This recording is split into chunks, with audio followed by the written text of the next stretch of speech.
Hey everyone! Today I'm going to be doing a video that's a little bit different from the usual reaction videos that I do. I'm going to be making a tier list for the Dungeon Meshi characters from Season 1, and talking about the things that I loved, hated, and just admired about them. Namely, wanted to do this because I've missed talking about Dungeon Meshi. It was one of my favorite shows, and I've missed watching it, so I figured this might be a good way to get back into it while we wait for the next season to come out. Quick little disclaimer though, I may not remember names that well, and I think there are a few characters on this list that I have no idea who they are. So either I haven't met them yet, or I'm going to in the next season. So forgive me if I get something wrong. I'll be ranking these characters from S to D, and the closer they are to the front, the more I like them. I know a lot of people probably use that logic for tier list videos, but I just wanted to make sure you all knew I'm going to be a little anal about placement. Pretty much all of the placements I have are going to be from my general feelings of the character after watching the entire season, whatever else I think is important, like their own story arcs, future potential that they have in the story, how they feel inside of the world and with other characters, and character design, because some of these characters look amazing. What the dog doing? First off is our beloved weirdo protagonist, Laios. He is a very easy S tier character, probably either my number 1 or number 2 spot. I don't think there's anything that could happen in this story after season 1 that would dethrone him from that spot. Laios is a weird guy, but he's very straightforward about who he is, what he loves, what he wants to do. I might have the occasional what the hell moment, like when he starts barking like a dog, or he starts terribly singing the siren song so that they would leave, or creating a very disgusting looking dish from a monster. Regardless of all those little quirks, he shows himself as a capable person and leader who can protect others, care for them, and support them when they need it. Time and again, he never tries to be anything he is not, and doesn't expect the other members of his party to be anything but who they are. If they need help, he's there. If they need to eat, he's cooking. I love him, and he is easily one of the best characters in this entire series.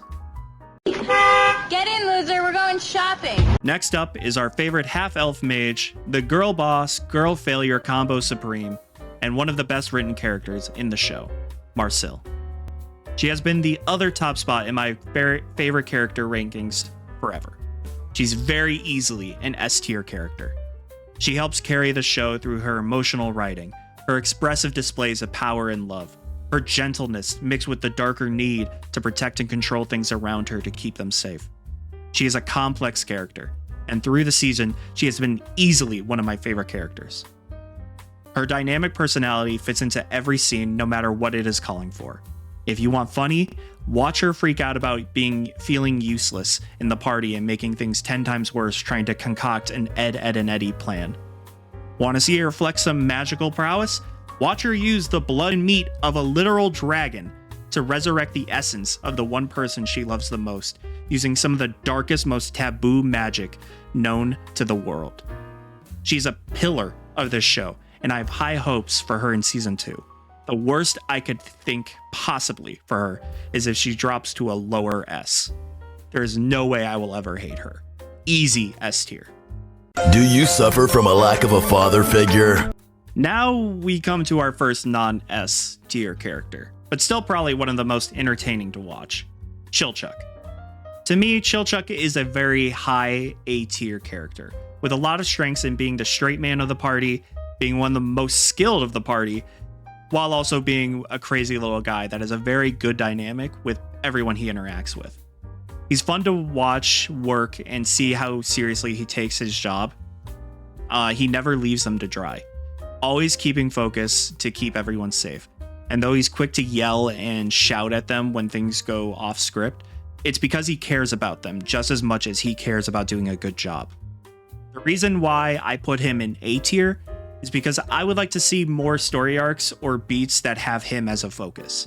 The Mimic episode was one of my favorites because it centered around him as a thief, rogue type of character. It was funny watching him think through the logic of everything and then have the dungeon throw him a curveball like the Mimic was the thing he was actually sitting on instead of the crate behind him. I hope in season 2 we get more moments with him, especially because I think he's an interesting character, but hasn't had enough time to really soar. I started watching Dungeon Meshi because of one person, and that person was Senshi. The first time I ever saw his design, I fell in love with him. He was friend-shaped, he knew how to cook, and I knew he would probably be one of my favorite characters from the beginning of the series when I first saw him. Though he isn't in my top 2 spots, he's still one of the few S-tier characters that comfortably sits at the top. He's much like Laios in the sense that he's very straightforward, honest, and focusing on a life that he loves. He loves monsters, he loves cooking monsters, he loves weird creatures and plants that live in this dungeon. He's basically the other half of Laios' heart, and I think that is one of the reasons they bonded so quickly with one another. They are kindred spirits in this world, and they found each other. Senshi is one of the most competent dungeon dwellers in this world, and shows his experience, knowledge, and kindness through the entire show. He helps clean the dungeon, cook food for himself and others, teaches others about the ins and outs of what he cooks. He's not always perfect. Look how he handled the Kelpie situation, or the Griffin situation. But he does try to do right by other people, the monsters, and the world. He is an S-tier person through and through, and I hope that he has as much presence in Season 2 as he did in Season 1.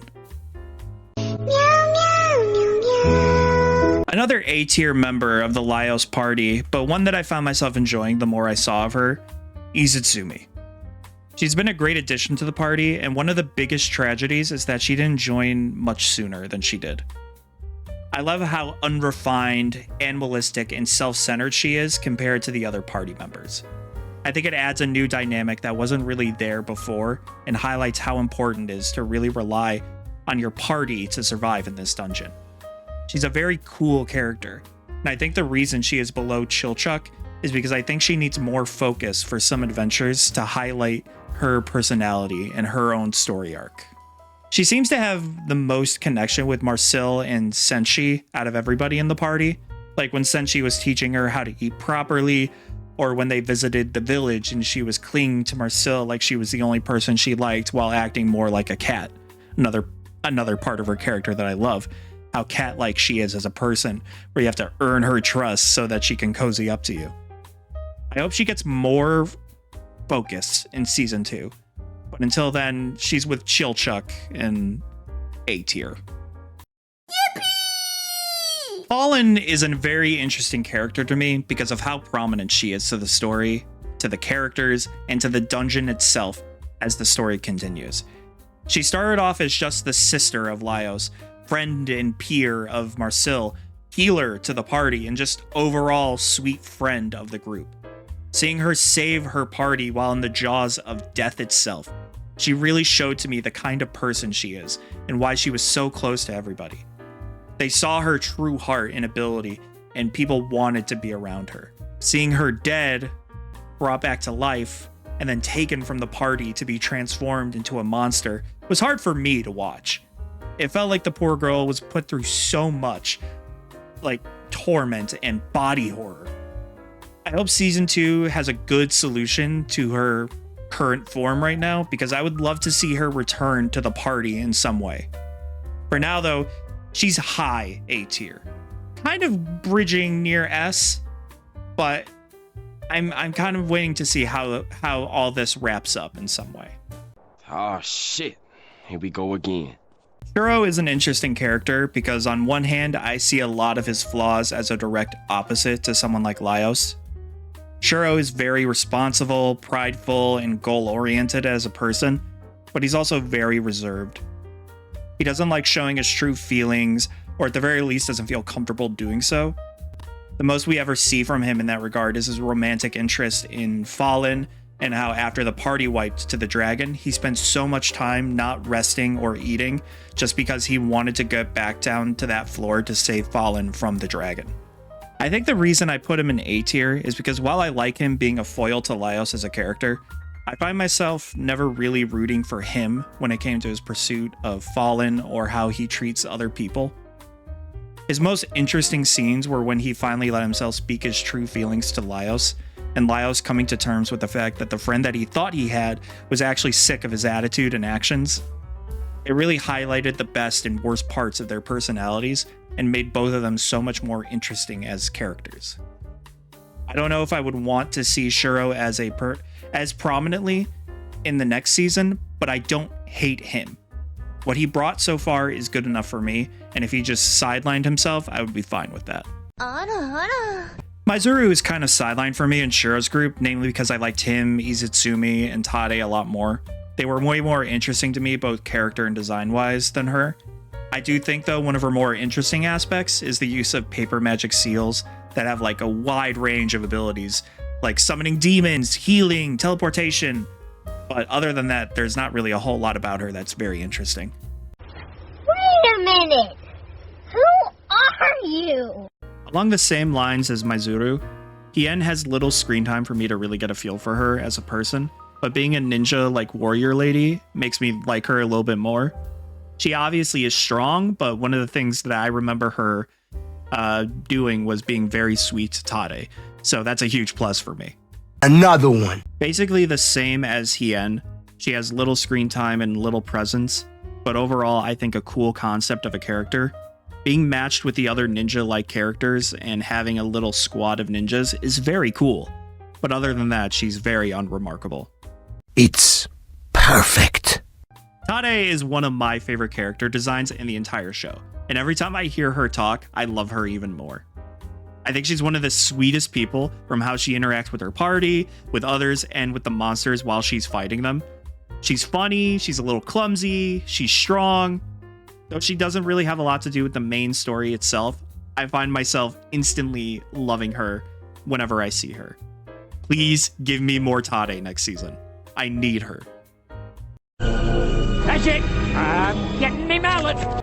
Namari is a character I fell in love with pretty quickly when I first saw her. I loved her design a lot, but I think what really cemented her as a top-tier character for me was how she reacted after Falin saved the party from the dragon in episode 1. Namari sticks to her job, keeping a very professional image of herself so she can get more work and get paid. That in itself is commendable for anyone. But when faced with Marcille about Falin and leaving the party the way that she did in episode 1, Namari had to show her true feelings and mend the fracture she left behind after leaving the party. I found her respectable, skilled, talented in battle, like, you know, what happened with the Undyne, where she had to help Laios and Senshi capture it within the walk in the shield, I believe. In comparison to Shuro, I find her way more compelling because of her work ethic and her personal relationships with the members of the party being explored a little bit more than he did. I hope we see more of her because I love her. I hate her boss though. What are you doing? What are you doing? Go to hell, you arrogant little shitbag. I watched you use your party as pawns to make your way through the dungeon, essentially killing or maiming them so you could be safe. Seeing Namari get shot through the head was enough for me to realize no amount of resurrection magic makes what you do okay. You are the scum of the earth, and I hope I never see you again. You are irredeemable in my eyes. Burn in hell, you fucking freak. Oh, Pumpkin, you make Grandma so happy. For Mrs. Tansu, outside of her taste in men, she seems pretty lovely. She has a few skull-looking things around her neck, but otherwise seems like a lovely woman who enjoys her party. Namely Kaka and Kiki, but she probably cares about Namari too. I hope she has a good life and she's happy because I'm okay with never seeing her again if it means I never get to see Mr. Tansu ever again. Fuck that dude. Prepare for trouble! Make it double. Kaka and Kiki are two characters that we don't really get much from, but just seem like two lovely people who care about everyone in their party. I don't enjoy the fact that they seem pretty used to how Mr. Tansu uses people while they're in the dungeon, willing to let someone like Namari be killed or hurt because of the undead curse placed upon the dungeon that allows people to be brought back to life. Though I love their designs, they just feel kind of flat from what I remember of them. I hope that we learn more about them next season, but I'm starting to think maybe that's not going to be happening. A shout out to everybody with social anxiety.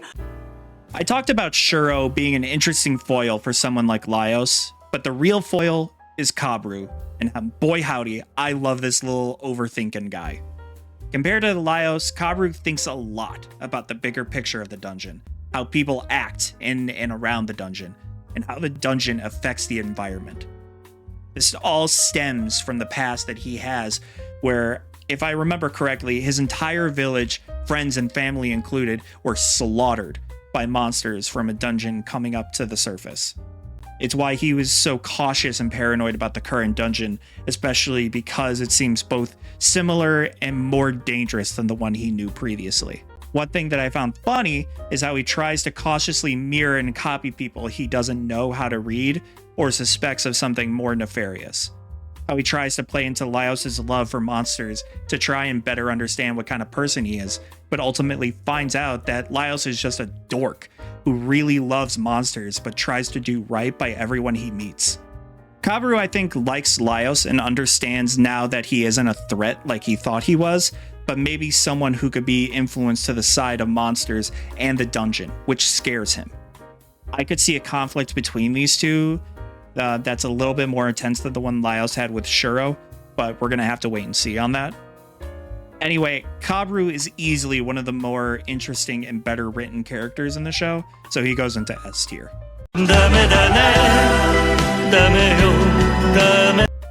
Rin was a cool character to pair with someone like Kabru, namely because of how intense and pointed she can be in comparison to him. Kind of like a tsundere, she seems to really like Kabru and want to be close to him, but she also seems to be like a good confidant to him as a friend. Though she only shows up briefly the few times their party's involved with something, I liked her a lot. I wondered about her dynamics within the group and the other members, namely if she's like Kabru's right hand or an advisor to bounce ideas off of when needing to make a decision. She's very cool, and though I hope we see more of Kabru, I hope that means we see more of Rin paired up with him too. Very high B tier character. I hope we see more of her. I am going to commit great crime. Mick and Kuro just feel like they need to be paired together no matter what, so I'm gonna do both of them at the same time. Although Mick says he and Kuro are just employee and employer, he does feed Kuro as payment and treat him with a lot of care and respect that makes me think it's more familial than pure business. I think I rank them around mid B tier because I just like their dynamic. They're fun together, and I like their designs. They're cute, so they get a good ranking.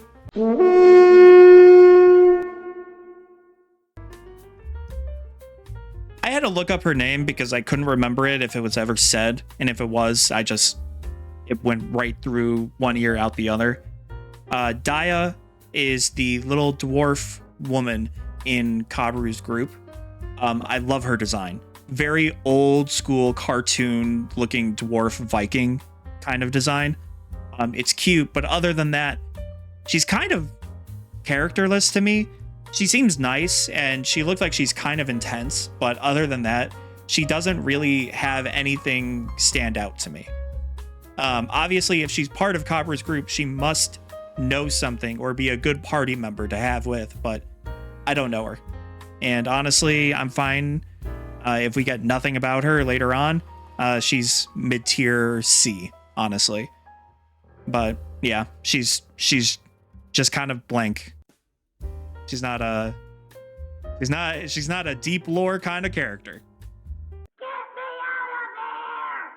Holm is a very interesting character to me because I like how chill but helpful he is to Kabru's group. He's a mage who has spirits like the Undyne, and I think an earth spirit that he takes care of and uses in battle. Knowing how the battle with the Undyne went for Marcille, it's fairly impressive that he uses one as his source for combat. I think it's really cool that he keeps it inside of a flask and pours it out when he needs it for a battle. It's cute. It's a cute little design. I enjoy that he has quite an analytical and deductive way of thinking, shown when he was like discussing with this party about Laios' party. I enjoy him a lot, and I think he's a reliable source of knowledge and information for everybody around him, because I really want to see more of him and enjoyed him so much already. He's going to be right next to Rin in these rankings in B tier.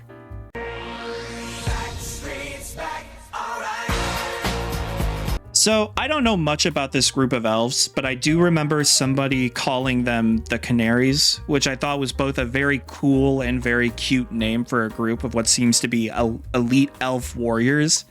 They know something about this dungeon, or maybe just dungeons in general, which is why they are here now in the island to deal with this dungeon.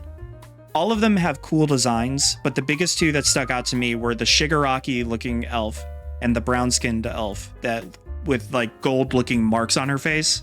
They oozed, "I'm the professional here, sweetie," kind of energy. Their designs are top-notch too, which really makes them stand out to me in a group of like elves that all already look pretty awesome in one way or another. I loved that Shigaraki was the one that immediately clocked Kabru as someone who has ulterior motives for something. He's very perceptive, and I bet we're going to be seeing a lot more of him and Kabru interacting with each other. I'm hoping, because if he already suspects him of something, he's not going to let up. I don't know about the brown-skinned elf, but I hope we see more of her too, maybe as a duo with Shigaraki. For most of the other elves, they look cool, but didn't really leave too much of an impression on me. I'm perfectly fine putting those two in like A tier, while the others are a tentative C tier. They have the chance to prove themselves, hopefully, in the next season. Michael, don't leave me here. Thistle, the Mad Mage. The primary antagonist and the current little asshole that we must deal with to get our girl Falin back. Thistle was part of the kingdom that the dungeon is built around, knowing the previous royal family for generations and befriending and loving the king until his death. Ever since the death of the king, Thistle has gone pretty crazy, and his magic is off the charts, even compared to something like the dark ritual Marcille completed. With how strong he is, he controls the dungeon. As a character, I find him so intimidating and sympathetic because I can just see the loss of his loved ones really caused him so much pain. He has this dungeon where people can never die, and that can't be a coincidence. This is his trauma overtaking him and building a new kingdom where even the ghosts of the villagers can't even pass on because he can't let go. I find him so compelling and terrifying. I don't know how in the world the party could come close to dealing with him or even beating him, but they have to. He took Falin from us and turned her into one of his guardians, like the dragon. He's easily S tier character, one of the most compelling characters in this series. I want to know more about him, where he learned magic, what was his life before and after the king. It's all just so beautifully tragic. I'm tired of this, Grandpa. That's too damn bad. Yaad is the leader of the remnants of villagers from the kingdom that's built around the dungeon, that Thistle is keeping their spirits alive from passing on. Yaad seems to understand the general feelings of the other villagers about Thistle going too far and needing to be stopped. Outside of having a lot of exposition for Thistle, the kingdom, the winged lion, he doesn't really do a whole lot else. Though not a terrible character or terrible design, pretty grandma looking, I just feel kind of bored with him. I think the best thing for him and the other villagers would be to connect them to like the fall of Thistle later on in the series. It might be this big emotional moment for both the villagers and Thistle, but we're gonna have to wait and see until that actually happens. We're all gonna die together out here. These two have a small party, but we meet them during the Basilisk, during the second episode of season 1. They both have simple but very cute designs, and they seem like they're way over their heads in dealing with this dungeon as adventurers. I was happy neither of them actually died, but I'm pretty sure they should retire from now, because without Laios and the others, they would have been dead. And they would just had to wait for somebody to come res them. So yeah, they need to go home. Zahn was the orc that we met early on in the season that had a lot of animosity towards non-orcs, especially elves, due to the fact orcs were punished and killed brutally by elves. He was an interesting character and made me a little nervous because of his entire group of orcs being quite strong. I didn't know how Laios' party was going to be able to deal with them, but it was nice to see that he had a good relationship with Senshi and seemed to warm up to the others after his little verbal battle with Marcille while they were all cooking.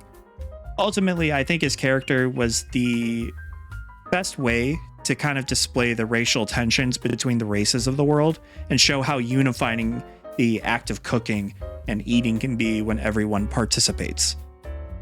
We later meet his sister in the dungeon, but for the most part, I love Zahn and think he is an amazing character.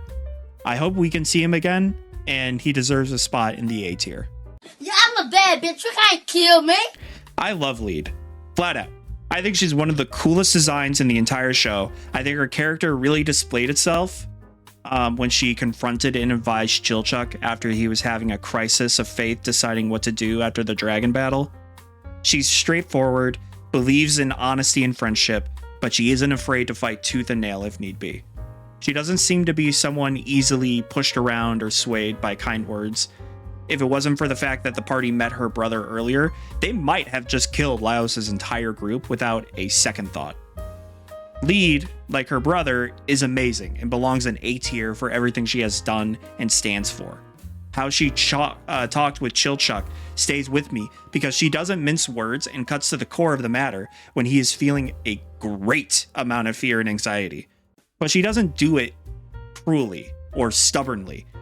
She listens and even offers him comfort in why he is feeling the way he feels. It really helps show how kind and wise her character actually is. I'm the king of the world! Delgal was the prince born of the previous king of the kingdom, who then became king himself after his father's death. From what I remember, he was a kind man who loved his kingdom and Thistle very much. I vaguely remember someone telling me that he was the man at the start of the series that escaped to warn others of the Mad Mage in the dungeon before dying himself. I think even now Thistle is looking for him, trying to keep everything how it was, but he doesn't understand that he lost the thing he wanted to protect the most, Delgal. I can't remember much else about him, but knowing that he tried his hardest to be a good king, supportive of Thistle and the kingdom itself, to me that he deserves A tier for that. It's all over, lawbreaker.